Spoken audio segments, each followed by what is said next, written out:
بھائی میری بیٹی تھی, ہم نے شادی نہیں کی, وہ ایجوکیشن پڑھا پڑھو کہ اب اتنی عمر ہو گئی ہے, اب رشتے ہی نہیں آ رہے, اب ہم ٹینشن میں, ڈپریشن میں, اسٹریس میں. تو حضرت نے فرمایا یہ جو آپ کو سزا ملی ہے نا, یہ آپ کی اپنی حماقت ہے, یہ اللہ کی طرف سے نہیں ہے.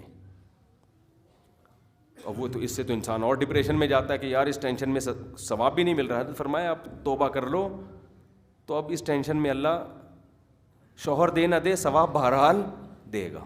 ٹھیک ہے نا, توبہ کر لو, باپ بھی توبہ کرے, لڑکی بھی توبہ کرے, بھائی ہم سے غلطی ہوئی ہے, توبہ استغفار کرو. اب کیا ہوگا, اب یہی آزمائش گناہوں کے معافی کا ذریعہ بن جائے گی. آپ کہہ سکتے ہیں اس توبہ کرنے سے رشتے آنے شروع ہو جائیں گے. خوب سمجھ لو, دنیا کے اصول اللہ کا قانون یہ ہے, آخرت کے اصول کچھ اور ہیں, دنیا کے اصول کچھ اور ہیں. دنیا کا اصول یہ ہے کہ جو کامیابی کے اسباب اختیار کرے گا دنیا میں کامیابی اس کو ملے گی.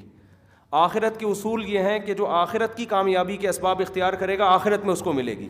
آخرت کی کامیابی کا سبب ہے گناہوں سے توبہ, وہ آپ نے کر لی آخرت میں کامیابی ہو جائے گی.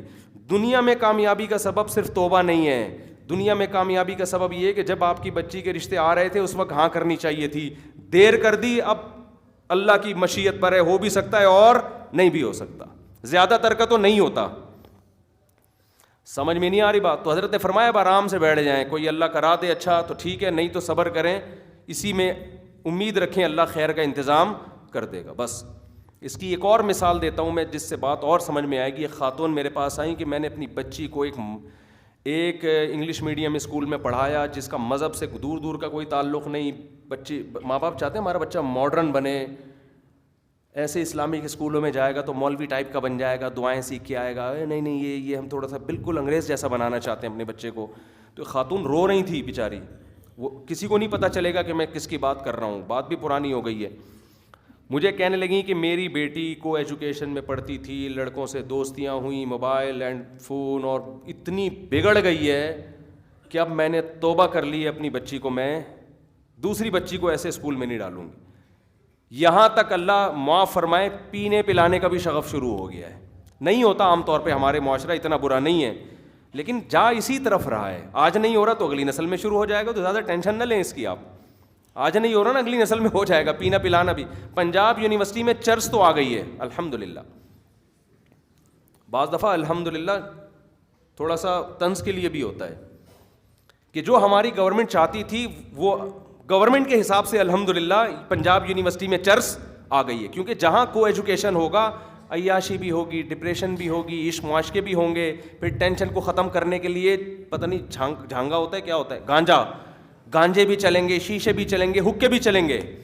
کیونکہ جب اکٹھے بٹھا رہے ہو اور مذہب کو تو برباد کر دیا نا, ستیہ ناس ہو گیا, تو پھر یہ ساری چیزیں اس کے جہاں لڑکا لڑکی وہاں شراب, چرس, ہیروئن, یہ سب اس کا جزو ہیں. سمجھتے ہو کبھی شادی شدہ کو نہیں دیکھا ہوگا آپ نے شادی کے بعد چرس پینا شروع کر دی اس نے, حالانکہ ٹینشن ہوتی ہے, لیکن حلال ہے نا, حلال میں چرس کی طرف توجہ نہیں جاتی. حرام میں گرل فرینڈ حرام ہے, اس میں شراب بھی ہو سکتی ہے, چرس ہیروئن بھی ہو سکتی ہے. اب بہت سے لوگ کہہ رہے ہوں گے ہماری تو گرل فرینڈ ہے, ہم تو شراب نہیں پیتے, اگلی نسلوں میں پینا شروع کر دیں گے, ایک دم تھوڑی معاشرہ خراب ہوتا ہے.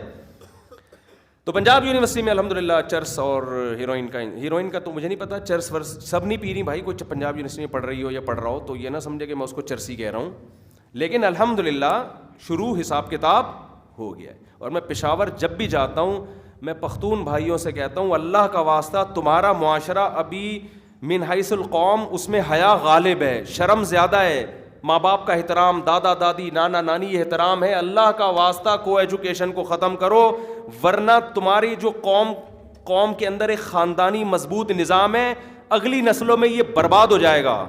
یہ دماغ سے نکال دو کہ یہ تمہاری اولادیں تمہاری خدمت کریں گی, اولڈ ہاؤس میں جمع کرائیں گی تمہیں. اور ان سب کی بیس کو ایجوکیشن میں چھپی ہوئی ہے, کو ایجوکیشن میں چھپی ہوئی ہے, ان سب کی بنیاد یہاں سے ہے. اس پر میرے مستقل بیانات ہیں, ابھی میں زیادہ ڈیٹیل میں نہیں جاؤں گا کہ کو ایجوکیشن کیسے یہ بدتمیز بناتا ہے معاشرے کو. آپ کہیں گے یار اس میں کیا ہے, لڑکے لڑکی بیٹھے ہیں تو کیا کر رہے ہیں, کچھ بھی تو نہیں. یہ آہستہ آہستہ معاشرے کو اس طرف لے کے جاتی ہیں چیزیں, سب کچھ برباد ہوگا. جس معاشرے میں بے حیائی آئی نا تو وہاں سب کچھ تباہ ہوتا ہے, ایک چیز خراب نہیں ہوتی. تو میں یہ عرض کر رہا تھا کہ ہمارے حضرت نے ان کو مشورہ دیا کہ اب جو ہونا تھا ہو گیا, اب توبہ استغفار کرو, تو اب جو آزمائش ہے اللہ اسی میں خیر رکھے گا, گناہوں کی معافی کا ذریعہ ہوگا, یہ چیز آخرت میں ترقی کا ذریعہ بنے گی. لیکن دنیا میں جو ٹینشن آنی تھی وہ آ گئی. تو میں ان خاتون کو بتا رہا تھا, انہوں نے اپنی بچی کو اسکول میں کرایا اور بچی بگڑ گئی. میں پھر بتا دوں, سارے نہیں بگڑتے, لیکن بگڑنے کا ریشو آہستہ آہستہ بڑھے گا. وہ بچی بگڑ گئی, وہ بیچاری رو رہی ہیں. اب جو کہنے کی بات ہے نا اصل, انہوں نے کہا کہ جب میں نے توبہ بھی کر لی ہے کہ اللہ مجھ سے غلطی ہوئی تھی, مجھے کسی اسلامک اسکول میں لانا چاہیے تھا بچی کو,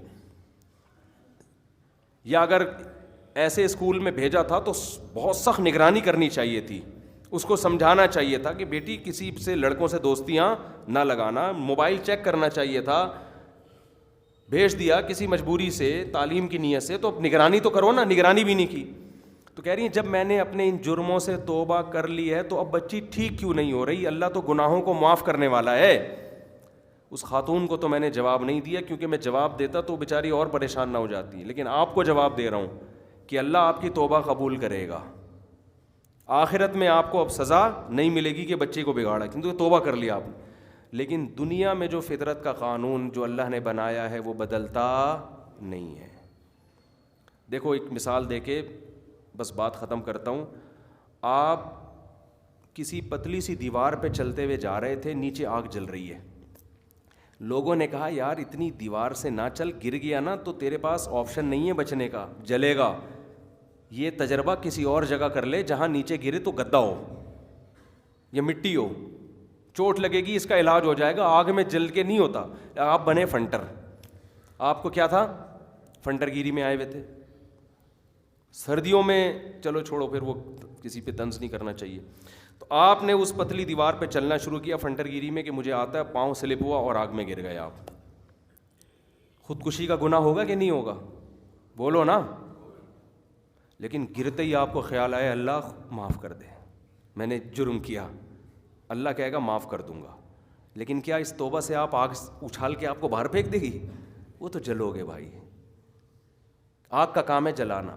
لاکھوں میں کوئی ایک معجزہ ہو جائے, اللہ جیسے ابراہیم علیہ السلام کو بچا لیا, آپ کو بچا لے, وہ لاکھوں میں کوئی. لیکن دنیا میں اللہ کا قانون یہ ہے کہ فطرت کے قوانین تبدیل نہیں ہوتے. دنیا میں جو حماقت کی ہے اس کی دنیاوی سزا ملے گی آپ کو.